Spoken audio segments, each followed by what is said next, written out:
Now I actually tell my patients about carnivore diet and understanding what I was talking about with gut dysbiosis. Well, that doesn't just help in osteoarthritis. Having a proper gut biome also can reduce osteoporosis, which is where the bones get weak, because it helps with the calcium uptake. If you have a gut dysbiosis, your calcium isn't taken up as well. Hey guys, thank you so much for watching our videos. If you'd like to support us some more, you can explore our homemade natural skincare products at purelytallow.com. Thank you so much for supporting my small business. Hey everybody, welcome to the Carnivore Revolution. I'm Serena, and today my special guest is Dr. Rick Goding. He is an orthopedic surgeon who has lost 43 pounds since January and implements a carnivore and keto diet with his patients. Thank you so much for being here, Rick.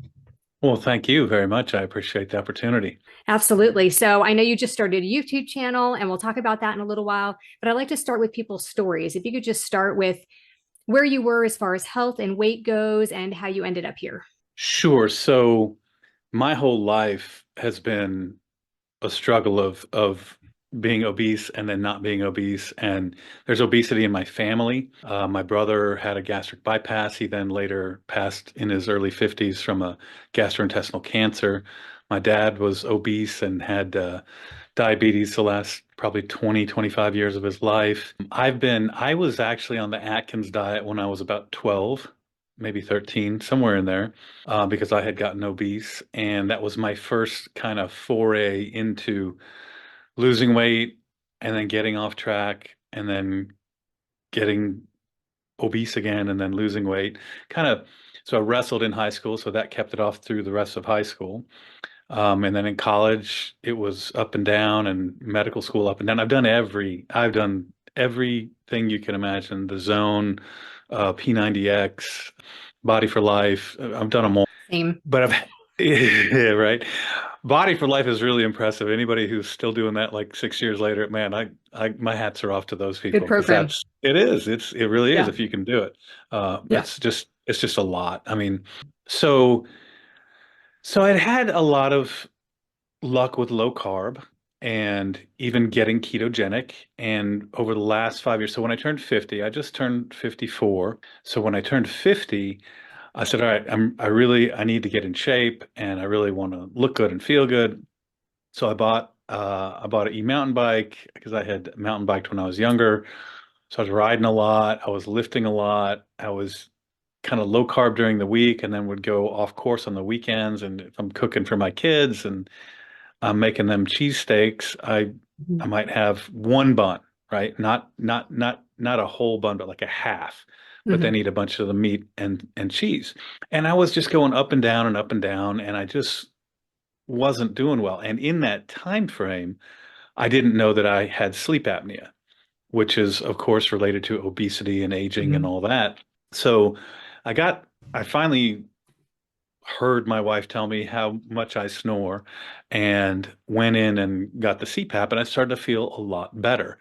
But my blood pressure right about that time just blew out and I was in the 190s over 110s.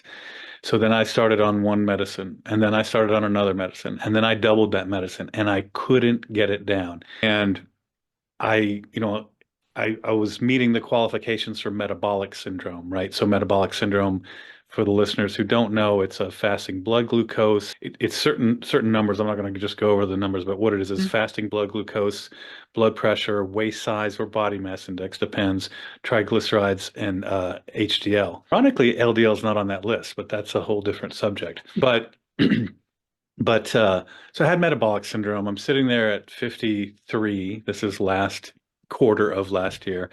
And I just said, man, I gotta do something. I mean, I have to change. This is just not healthy. I mean, metabolic syndrome is a big red flag that you are headed for trouble, Mhm. or already in deep trouble from a medical perspective. So I had heard of the carnivore diet from listening to Jordan Peterson talk about it, and I heard Joe Rogan talk about it.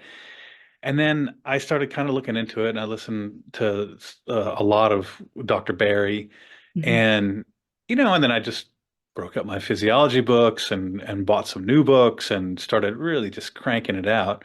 and I decided I was going to do carnivore because to me, see, the problem with keto for me, let's say your limit is, let's say you've got a budget of 60 carbs a day. Well, right when you grab that carb number 60, carb number 61 through 150 is right next to it in the Yeah, bowl or whatever that's right. is holding the carb. It's a bowl of potatoes. I mean, you're just gonna, I mean, Hmm. for me, it was just hard. And that's and so then I said, all right, I'm gonna do carnivore. And then I started looking at all these YouTube channels and I said, maybe I'll start a YouTube channel. So that all kind of coalesced together all at once. And I've been preaching low carb to my patients for a very long time, even though it was never able to get me over the hump. I was always felt like there was at least progress. I could always at least use the low carb and or keto, whichever I was doing at the time, to get me there. And now I actually tell my patients about carnivore diet. And usually what will happen is since I'm an orthopedic surgeon, right?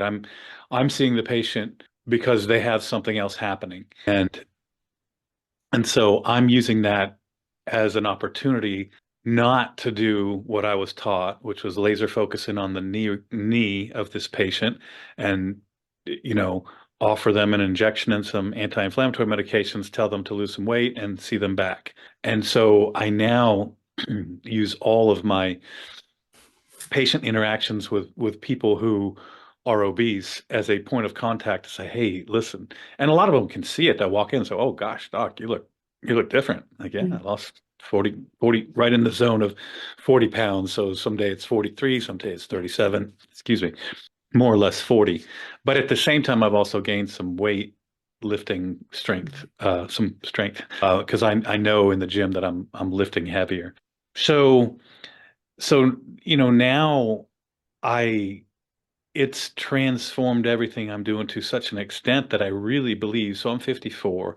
I figure I got about 8 years, maybe 10 left to operate before it's stressful operating on people. So Mhm. I'll probably transition into something else. And I didn't really know what that was going to be, but I'm thinking right now that it could be obesity medicine or lifestyle medicine, that kind of thing, because some of my favorite patients throughout the years are patients who had the real heart to heart. I've always had empathy for Mhm. obese patients because I've always been obese and not obese, Mhm. right? And my brother was very, very obese and had like I said, a gastric bypass. So I've always had this empathy. And some of my favorite patient success stories was were when I would have that heart to heart with the patient, you've got to lose weight. And I remember one guy in particular who was about 4 or 5 years ago. I told him he needed to lose 100 pounds. He came back to my office a year later, had lost 100 pounds. I replaced both of his knees. And 4 months later, he was texting me pictures because he was climbing the 14,000 foot mountains. I mean, not, mountain climbing, but Yeah. just walking Yeah. up the 14ers in Colorado. And I was more excited about that than I'm always excited to give somebody their knee back and give them their life back. But if you can double that in with helping them to reclaim their actual health and their actual life, I get excited about it. So have you So that, had have you had patients come back to you after you send them away and tell them about diet? Have you had people come back and not need the surgery? oh, right, yes, so absolutely. And so that's been something that I've really been saying too, like, man, you might be able, and now especially, because as I've entered into this sort of YouTube carnivore space, I keep hearing these people, well, Dave Mack from No Carb Life, he's a thin guy, Hmm. you know, but he's very public about it. This is not HIPAA. He Hmm. has bone on bone arthritis in his knee, and he Yeah. has not had pain since he's been on carnivore. And see, that's the one. Let me answer your question quickly. Yes, I have, and I was super happy about it. There was some people that I have talked to over the years, but I didn't have a plan for them. I Hmm. just said, man, you really got to lose some weight. Try low carb. That's what I do. And now I say, here's some websites to go on to on YouTube and learn about the carnivore diet. And so anyway, so now I'm equally as fascinated because I've I'm just rethinking everything I was taught about Hmm. orthopedics. Yeah. and as I'm learning more, I'm learning things I never would have thought. For instance, the gut flora and its direct involvement in osteoarthritis, which I don't think they even knew when I was, learning. But I don't think 99% of orthopedic surgeons know that there are rat models out there where they've actually identified actual molecules that are secreted in a situation of gut dysbiosis where your gut is overrun with less favorable bacteria, and they can identify the actual molecule that goes in and damages cartilage. So I'm just rethinking everything. And then I talked to the Frugal Prepper, and I had him on my channel, and he said he got rid of his rotator cuff pain. Well, we think of rotator cuffs in orthopedics. We think, okay, so why does the rotator cuff tear in the same place in everybody 95% of the time? Well, there's a poor blood supply there, and so it just doesn't get the nutrition, and then it just fails. Mhm. And I'm thinking, I wonder how much nutrition is a factor. And I don't, not that I'm gonna go make a wild claim that you can fix a rotator cuff tear with your diet, but you certainly, it seems that there's a lot of anecdotal evidence to support that you could improve Mhm. your rotator cuff symptoms. And if what you're doing with your diet makes it where you don't have to go into your doctor and get a cortisone injection, and you can do your exercises, which will only help. I mean, I'm just rethinking everything. It's a Yeah. whole paradigm shift for me, Yeah. professionally and personally, frankly. Yeah, absolutely. So let's go back to being in school to become an orthopedic surgeon. And did Mhm. they talk to you about nutrition at all? Did they teach you how to help people with nutrition? So, okay, so not in my orthopedics residency, because that's just not how the system works. It's just, in medical school, we actually had a relatively robust, I believe, 2 semesters of nutrition. Oh, I wow. went at Georgetown.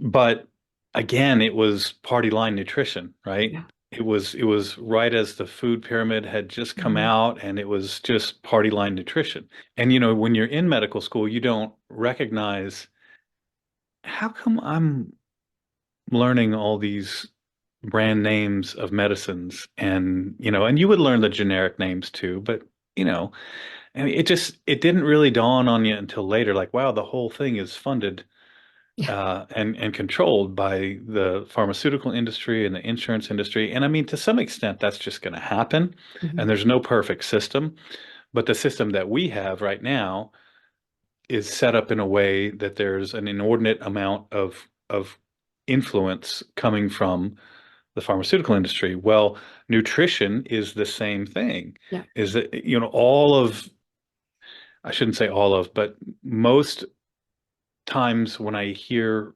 about the education that dietitians get, it's all food pyramid, right? And so it's kind of a parallel universe where the doctors are being taught. It's almost as if it's almost as if you're taught to give a little bit of your effort and just kind of, well, go ahead and say something about lifestyle. Tell them to eat fewer calories and move more. Now, let's get on to giving them some medicine, you know. Yeah. And not all doctors practice like that, but that's kind of the system. Plus, then you have, some of these primary care doctors are going to see 40 patients a day, and and I mean, I know orthopedic surgeons that see 65 patients a day. Crazy. I've never enjoyed practicing like that. I love my patients, and I love getting to know them and understanding them, and being some of my patients are very close friends of mine now. And um, so I think that the system has been dehumanized on both sides. The doctors are dehumanized by having to get to see so many patients, and then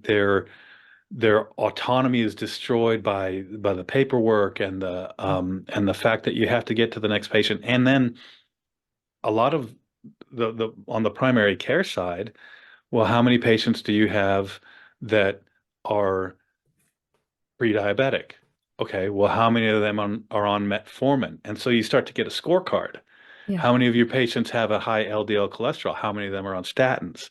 So this is all what they call quality indicators. They call them Mhm. quality indicators. And I don't agree with that. I don't agree that that's how we should practice, but it's very difficult within the framework of the current system to kind of break out of that. Now, for me in orthopedics really is much more straightforward than,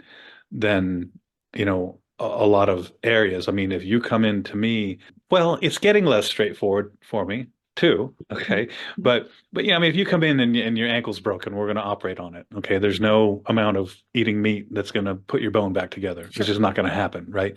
But now I have this whole new thought process on knee arthritis. Like, okay, so I wonder if, I wonder how many patients I could guide along out of needing a knee replacement. And I don't know that that would last forever, but if you can be 50 and I've helped you lose 80 pounds and reclaim your health altogether and I mean, I would love to have more and more patients. And see, so my patients pretty much know what I'm doing.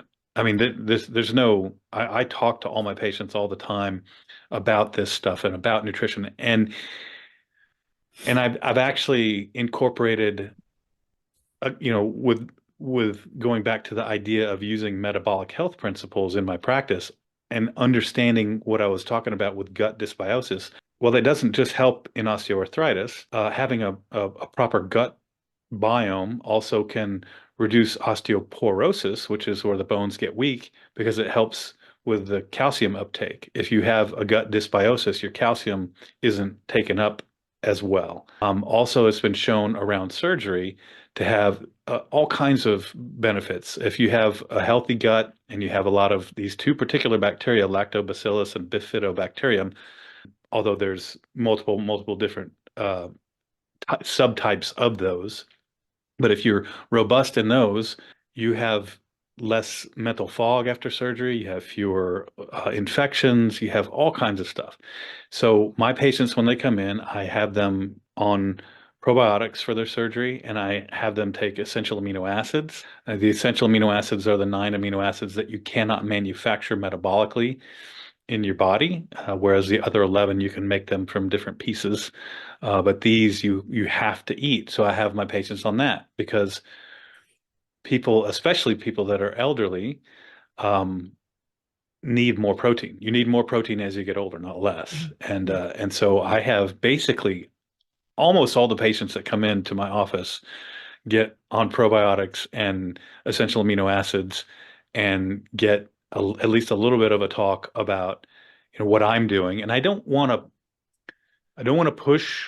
I really only if somebody's obese is when I'll really get into it with them because it's hard to, I mean, if you have somebody who's doing pretty well and they've got some knee arthritis and they don't and they're not obese, I mean, I'll spend a little bit of time talking about it, but it's just a different thing. Everything's different. In the non-obese patient, everything is different. I mean, even the reaction to the keto diet is different. I mean, that's what, Nick Norwitz and his group are looking at, that with lean mass hyper responders. I don't know if you paid attention to that, Absolutely. but sure. But, so I'm much more reluctant to really have a sit down talk about carnivore in a patient who's not obese, just because then I'm getting, I think, outside of my comfort level, and I don't want to be, I could say, hey, I'm doing carnivore, I like it, but I think it's safe to say with obese patients that this is an intervention you can use, and it's just as safer. It's much safer than a gastric bypass or a Mhm. sleeve, or I mean, those are dangerous operations. The bypass is dangerous, and the gastric bypass is a physiologic operation. Mhm. It's not, they're not shrinking your stomach. Right. Well, the classic Roux-en-Y, they're trying to reduce the amount of your stomach that is able to secrete ghrelin, right? Yeah. So, which is the hormone that makes you hungry. Yeah. So anyway, all of this stuff, everything I've said in the last 20 minutes, I don't think there's very many orthopedic surgeons who are even thinking about it. Although there are some for sure, Right. because somebody's doing the research, right? But but in a general sense, I mean, you don't see this in the mainstream orthopedic journals. It's all, we did this operation this way and it helped this many people. And fair enough. There's a lot to know, you know. Yeah. So I'm not saying that the orthopedic surgeon should be trained in what they're doing and then in addition go out and get trained on nutrition and all that stuff. The problem is over on the medical school side where we're getting an inadequate and I think highly biased look into nutrition in general and a total um, ignoring of metabolic health in general. Actually, we silo it all. We silo cardiovascular health Mhm. and Yeah. and all of these different aspects of your overall metabolic health instead of saying, hey, these all work together. Yeah. And I'd like to say that I think that wouldn't it be nice if the nutrition aspect was included for all doctors because so many of the issues that we go to this doctor for one thing and this specialist for another thing and this specialist for something else, so much of that can be related to insulin resistance and metabolic syndrome. And if doctors were trained nutritionally, maybe we wouldn't have to go to so many doctors. Maybe one doctor could help us because they could help us with many things just our nutrition. And so I'd like to say that, except we know that if that was happening right now, they would be teaching the wrong kind of nutrition anyway. They would be teaching from the food pyramid or the my plate, whatever we call it now, where you eat, 75% of your day is carbohydrates. And that's just not healthy in my opinion. So you mentioned other orthopedic doctors, and that's why other orthopedic doctors, there aren't many doing this. So you must have doctor friends, right? Online or in your area. What do they think about you giving this kind of advice to people? So I would say I have a young associate who's coming on and he's just curious about it. He's just kind of looking at it and he's been 2 years out of his training and he's just curious about it. He said, I show him the literature on the probiotics and the essential amino acids before surgery. He said, okay, that sounds great. What's the downside, right? As far as the overall thing, I mean, he knows what I'm doing, but we don't really sit down and have long talks about it. And frankly, I don't have a lot of friends that are orthopedic Hmm. surgeons.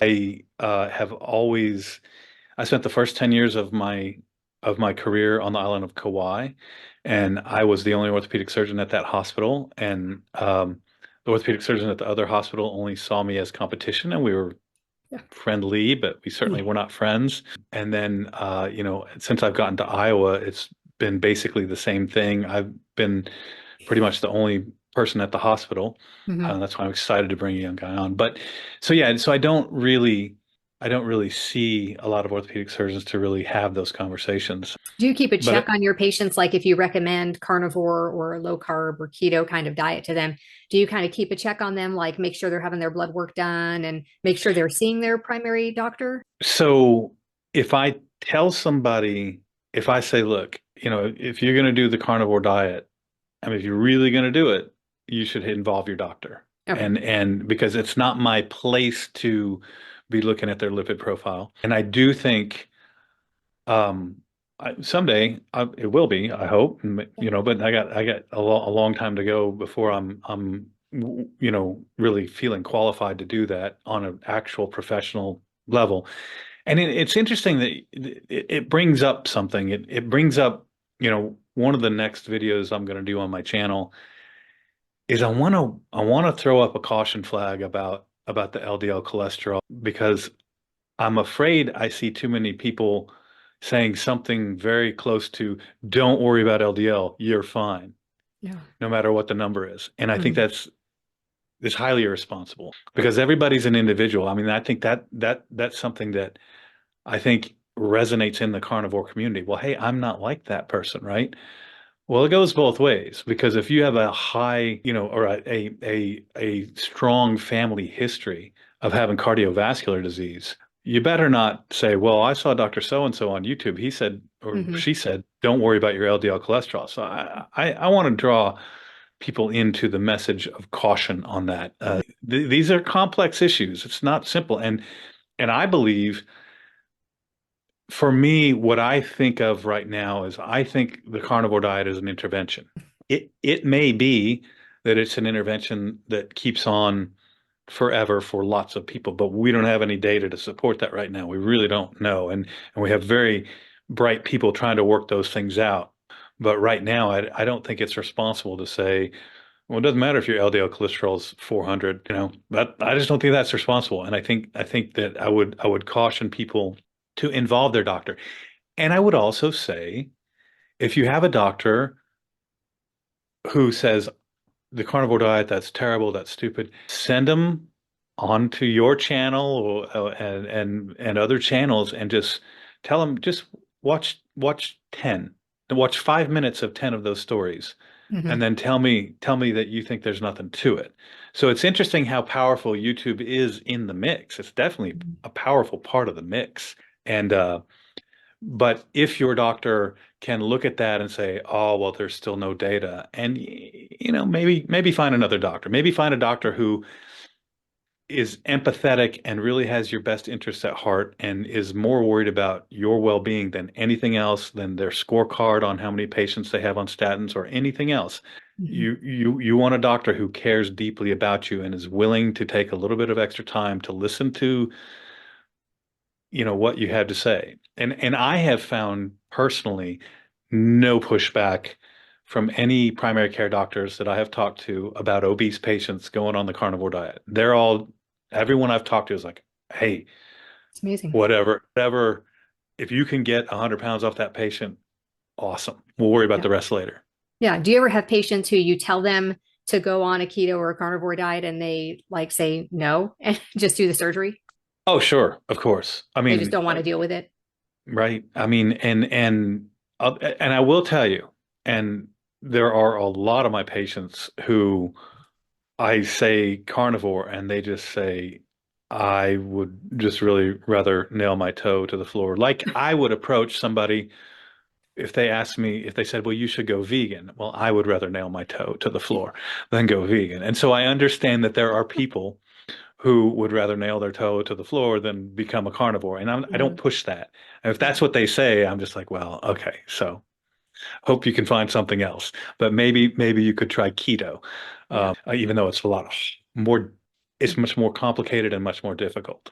Yeah, I agree with Um, that because when you were talking about that earlier about that's the downside to a keto diet or just a low carb diet. You were talking earlier about, the once you hit that 61st carb when that's you're right. trying to keep under 50 or 60, that it's all downhill from there. And I think that for some people, and it sounds like you fit into this category too, that you're an abstainer, not a moderator. And so an abstainer just kind of has to stay away from all of it because one is never enough. Right. And so I think that happens to many people. And a lot of times those people find their way to carnivore, and that's where we can find peace. Yeah. And like for me, I've been doing pretty much, so this is what I eat. I eat meat, butter, eggs, and heavy cream in my coffee. That is all I have had, except for a little bit of cheese on my carnivore birthday cake that my daughter made me. Maybe a Nice. little nibble of cheese here and there. Yeah. But yeah, I mean, I've not had so much as a cracker, as a Yeah. chip, as Amazing. nothing. And my big thing is we're going to Spain in a couple weeks with my family, and I gotta have a plate of paella in Spain. I'm just not gonna go Do there and you not have a though? plate. I don't know. It's a struggle. It's a struggle. It really is because it's who is it, Doctor? Is it? Gosh, I'm blocking on his name. The carb addiction doc. I Oh love. yeah. Yeah. I I know can't who remember. Can't remember his name. Silas And I'm is it yes. Silas. Yeah. I think Cybus. that's how you Cybus. say it. Yeah, Cybus. Yeah.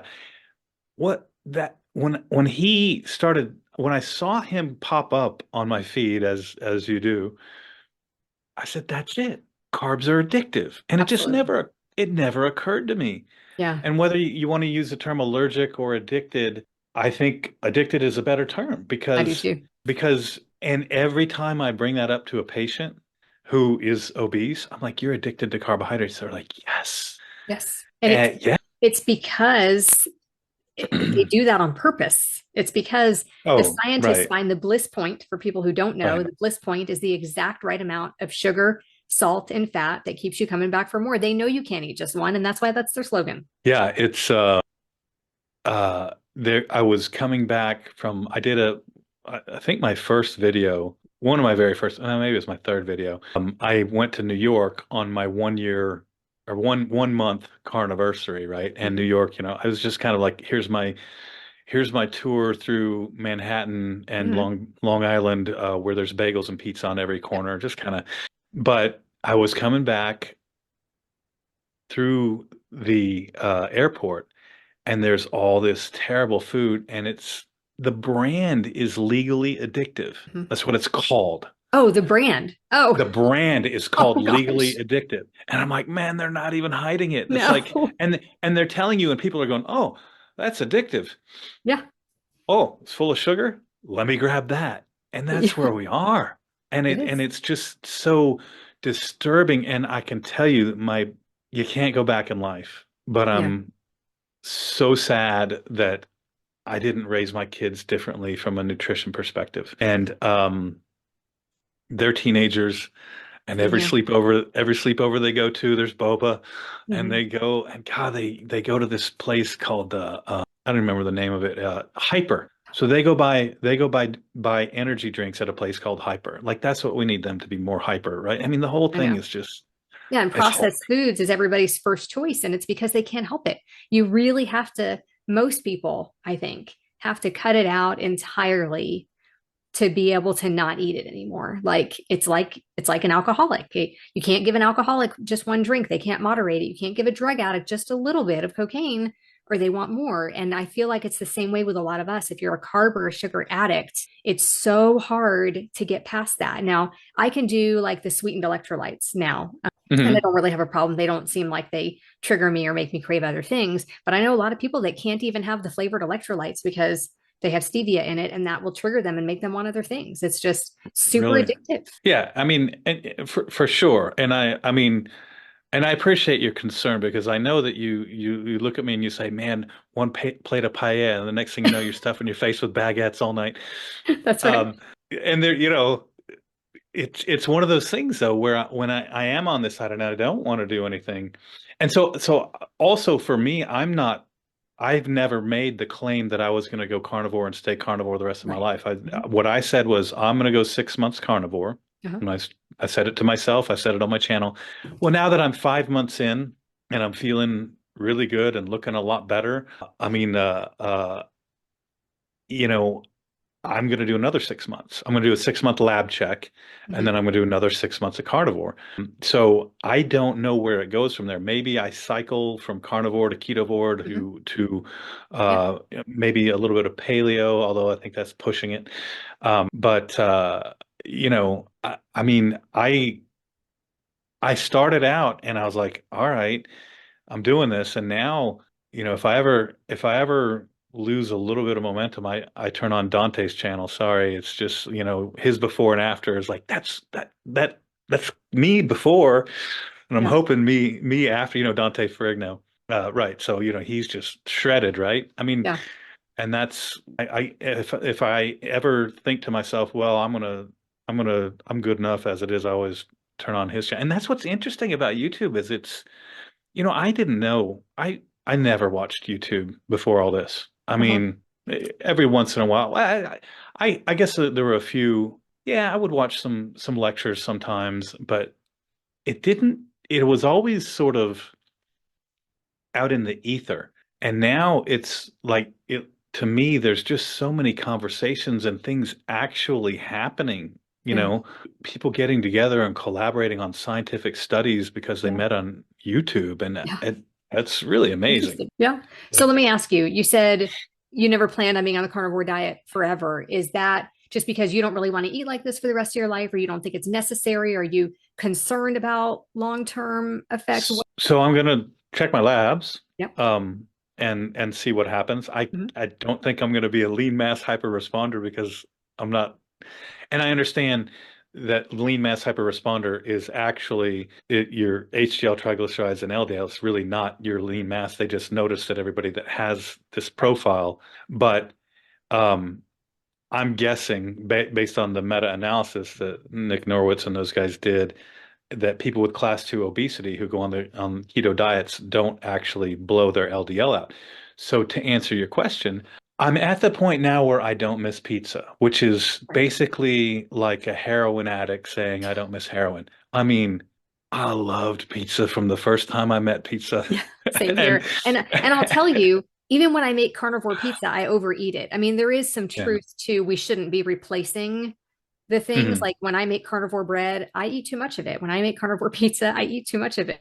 So, Mhm. you know, so I get the missing pizza thing. So you're not really missing pizza at this point. So do you I'm think you would really, just stick with it if your blood work was good? I don't see a reason to stop. I Mm. mean, right now, I mean, the reason I say I want to have a plate of paella is because I used to cook paella a lot and Mhm. everything. And I'm going to Spain. I mean, it's Right. I not was like just gonna I'm, say, and you're going to I Spain, mean, so imagine not going to Dallas and, yeah. so, so, but other than that, like that's the only thing that I've really thought about. And they have beautiful salamis over there. They have Yeah. all kinds of, they're way into meat. So I'm sure it'll be easy. But the question is, you think about someone that's an alcoholic, right? And they get to a point where they're just like, well, I don't want any of that. I don't want to even have one beer, right?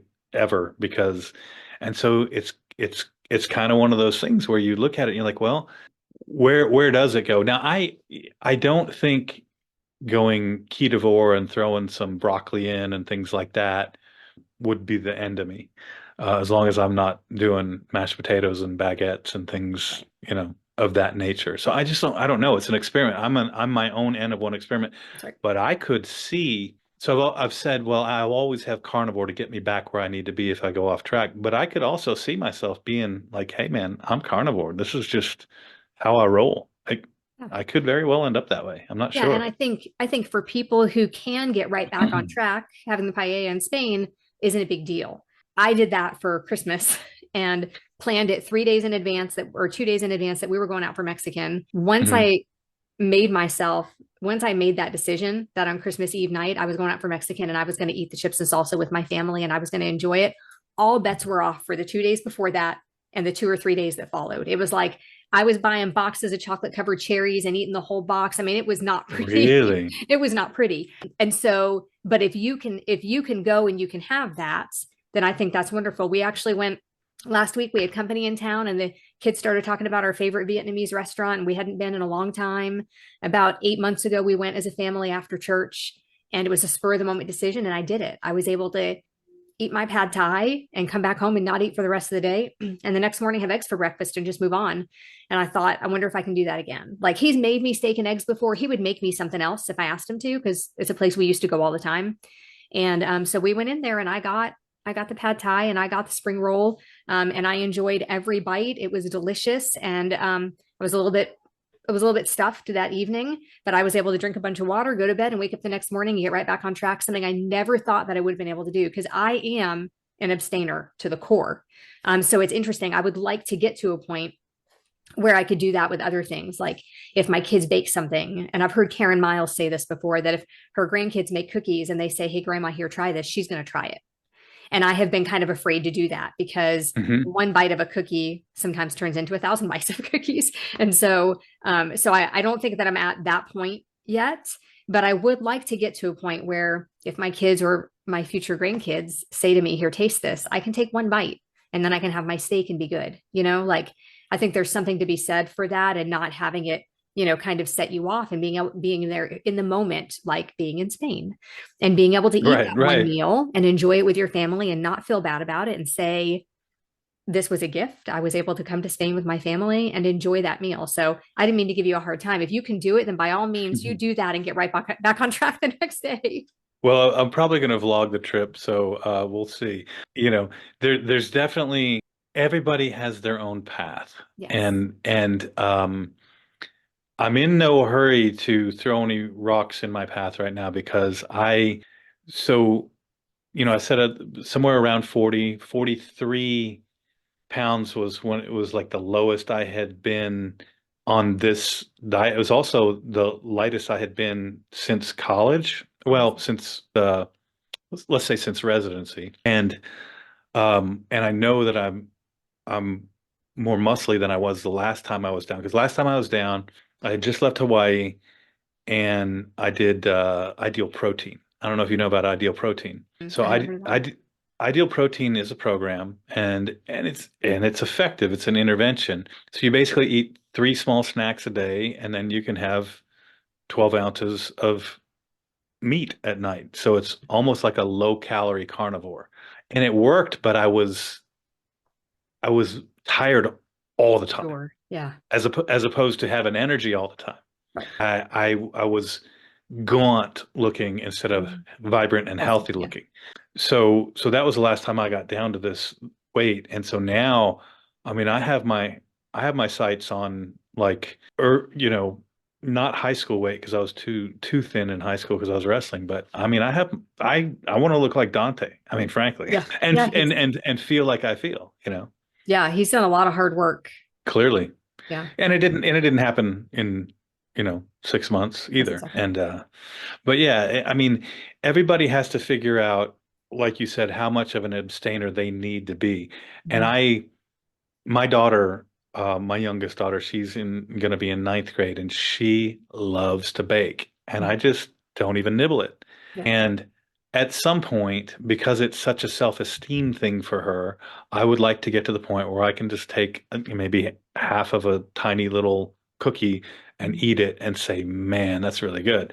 Because she really pours her soul into the Yeah. baking. I mean, she gets the recipes, Mhm. online and all that. Yeah. And it's so ironic that I wish it was something else for her. I wish she would like to cook as opposed to baking, you know, Yeah. because then we could kind of mo move it. But there's no moving the needle. I mean, she bakes desserts. That's Yeah. what she does. So, Yeah. Yeah. My uh, girls actually had a gluten-free baking business and they set up at our farmers market starting when they were 9 and 11. So when I became wow. carnivore, they were still doing that. They don't do Uh, that anymore. They take special orders now. But when I started carnivore, I was basically living on their leftover baked goods from the farmers market. And that was hard to give up, it was hard. And so now when they make a new recipe, I don't really taste it. I mean, I mean, mhm. I'm thinking I'll want the whole thing. Or once I taste it, I'll say, oh, make another batch, or, that Yeah. I'll just want more of it. And it's just easier to not have any. But I'm like you, I would like to get to a point where I can do that. Right, right. Yeah. That's neat that your daughters are doing that. A friend of mine's wife has a company where it's essentially gluten-free, high protein muffins, Mm. both savory and sweet. And Ooh, she's starting to get big. She's starting that's to really awesome. sell a lot. And she sells them frozen. And so you just thaw them out, squeeze them into the muffin trays. It's called batch balance. It's pretty cool. I mean, and I support anybody who's trying to move the needle in the right Yes. direction. You don't Yeah. have to. I'm not in the carnivore cult, if you will. Anybody who's moving the needle in the right direction, I want to support them. I Yeah. want them to do better. Yeah, I You know. agree with that. I think you'd be healthier than 99% of Americans if you ate a whole foods diet without a Right. lot of starches, like some Right. lower sugar fruit like berries, maybe some lower carb vegetables that didn't have a lot of oxalates, and then lots of fatty meat. I think you'd be healthier than 99%, and I say to people, like, if you're just kind of on a whole foods diet and you want some chocolate chip cookies, there is a huge difference. Even if you're not on a whole foods diet, if you're just on the SAD diet, there is a huge difference between going to the store and buying some pills, like a log of Pillsbury cookie dough, and coming home and making chocolate chip cookie dough yourself with whole ingredients that you have at your house. Obviously, you want to have the better flour and you want to have the better ingredients than, just cheap old flour.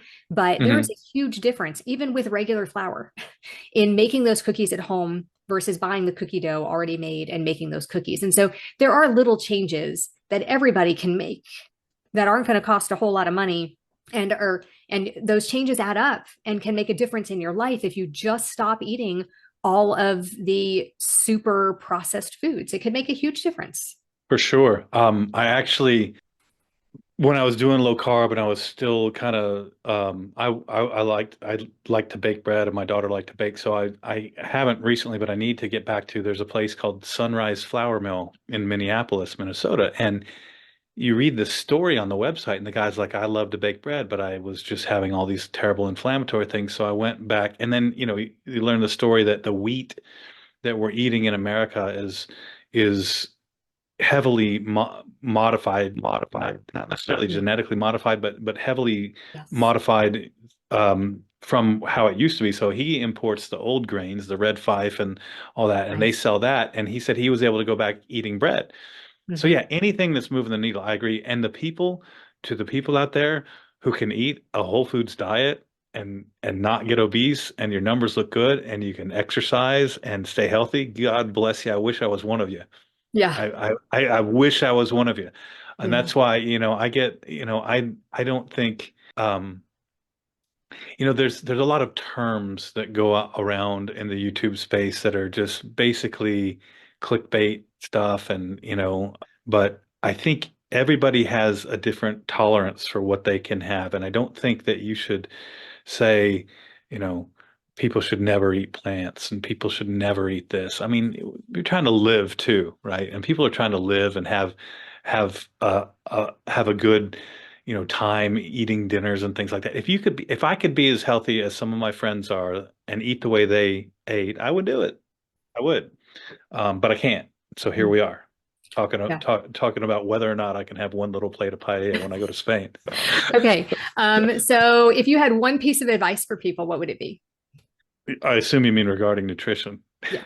Yeah. Well, Okay. or orthopedics, whatever. Just any kind of advice. Well, do the best for yourself and those around you. I mean, just embody that. Take good care of yourself and take good care of the people around you, and everything else will come together. And if you didn't notice, that starts with being healthy physically, healthy mentally, healthy spiritually. You got to take care of all that, and the rest of it all just works itself out. That's awesome. Now tell people where they can find you. Okay. So at Dr. Rick Godding, Goding on YouTube, or you could just uh, search in YouTube Dr. Rick Carnivore, and that'll get to me.